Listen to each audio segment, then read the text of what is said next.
محبت کی کچھ کہانیاں نا بالکل ناممکن سی لگتی ہیں۔ آج ہم ایک ایسی ہی کہانی کی گہرائی میں اتریں گے، ایک پرندے اور ایک ویل کی داستان۔ یہ کہانی ہمیں تعلق، اختلاف اور کبھی کبھی جانے دینے کے بارے میں کچھ بہت گہرے سبق سکھاتی ہے۔ تو کہانی شروع ہوتی ہے ایک بہت ہی سادہ لیکن ساتھ ہی ساتھ بالکل ناممکن سی بات سے۔ ایک پرندہ جو سمجھے آسمان کا بادشاہ ہے، اسے محبت ہو جاتی ہے ایک ویل سے جو سمندر کی ملکہ ہے، اور یہی تضاد، یہی فرق ہمیں فوراً اپنی طرف کھینچ لیتا ہے۔ ان کی محبت دو ایسی دنیاؤں میں پنپ رہی تھی جو ایک دوسرے سے بالکل ہی الگ تھیں۔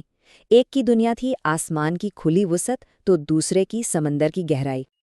اب پہلا سوال تو یہی ذہن میں آتا ہے کہ دو ایسی ہستیاں جن کی دنیایں اتنی مختلف تھیں، آخر ایک دوسرے کے قریب آئیں تو آئیں کیسے؟ چلے دیکھتے ہیں کہ اس غیر معمولی محبت کی شروعات ہوئی کہاں سے۔ پرندے کے لیے ویل کی دنیا ایک عجوبے کی طرح تھی۔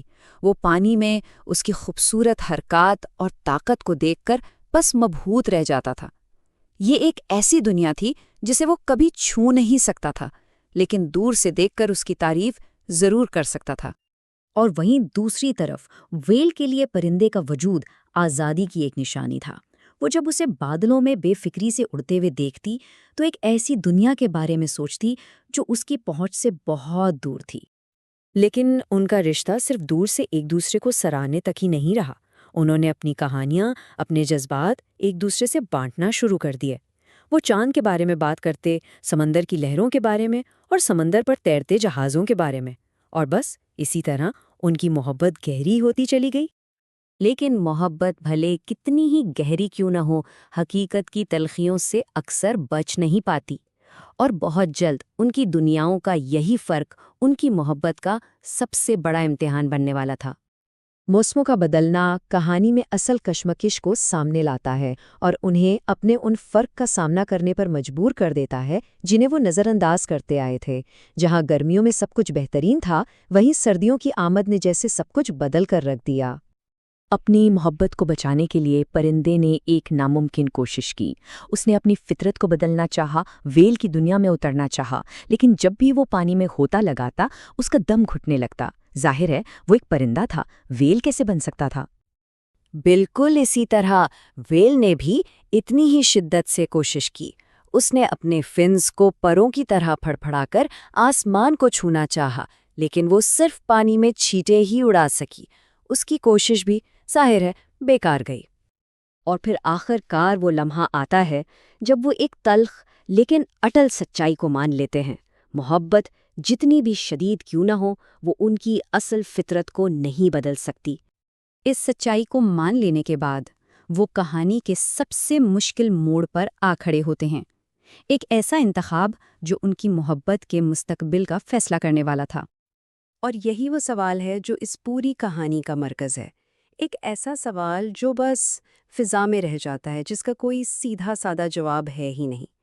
آخر ایسی کون سی جگہ ہو سکتی ہے جہاں وہ دونوں ایک ساتھ رہ سکیں؟ یہاں پرندے کی محبت کی گہرائی نظر آتی ہے۔ وہ سمجھ جاتا ہے کہ ویل کو اپنے ساتھ رہنے پر مجبور کرنا دراصل خود غرضی ہوگی۔ وہ جانتا تھا کہ سمندر کے بغیر ویل کبھی خوش نہیں رہ سکتی، اور اس کے لیے ویل کی خوشی ہی سب سے اہم تھی۔ اور ویل بھی اسی بے غرض محبت کا جواب دیتی ہے۔ وہ بھی یہ جانتی تھی کہ پرندے کی روح تو آسمان میں اڑنے کے لیے بنی ہے، اور اسے اپنے پاس رکھنا اس کی فطرت کو قید کرنے جیسا ہوگا۔ تو کیا یہ کہانی ایک ناکام محبت کی داستان ہے؟ نہیں، بالکل نہیں۔ اس کا اختتام جدائی ضرور ہے، لیکن یہ ناکامی نہیں، بلکہ یہ محبت کی ایک بہت ہی اونچی، ایک بہت ہی خالص شکل کو ظاہر کرتا ہے۔ ان کا جو آخری فیصلہ تھا وہ ایک المیے کے طور پر نہیں، بلکہ ان کی بے پناہ محبت کے سب سے بڑے ثبوت کے طور پر سامنے آتا ہے۔ صرف 2 لفظ انہوں نے الوداع کہا، لیکن ان لفظوں میں ایک پوری دنیا کا درد اور محبت چھپی ہوئی تھی۔ یہ ان کے ساتھ کا اختتام تھا جو محبت کی خاطر ہی کیا گیا۔ ان کی محبت اب ایک خوبصورت یاد میں بدل جاتی ہے جو ہمیشہ کے لیے ان کا حصہ بن جاتی ہے۔ ویل جب بھی کسی پرندے کو اونچی اڑان بھرتی دیکھتی، اسے اپنا پرندہ یاد آ جاتا۔ وہ ایک دوسرے کو اپنے ساتھ لے کر آگے بڑھتے ہیں، جسمانی طور پر نہیں بلکہ اپنی سوچ اور محبت میں۔ اور پرندہ جب بھی کسی ویل کو گہرے سمندر میں غوطہ لگاتے دیکھتا، اسے اپنی ویل کی یاد آتی۔ تو آخر میں یہ کہانی ہمیں ایک بہت گہرے اور شاید تھوڑے تکلیف دہ سوال کے ساتھ چھوڑ جاتی ہے۔ یہ ہمیں سوچنے پر مجبور کرتی ہے کہ سچی محبت شاید کسی کو پانے کا نہیں بلکہ دوسرے کی فطرت اور اس کی خوشی کا احترام کرنے کا نام ہے۔ تو پھر سوال یہ اٹھتا ہے، کیا واقعی محبت کا سب سے بڑا، سب سے خالص عمل کسی کو جانے دینا ہے؟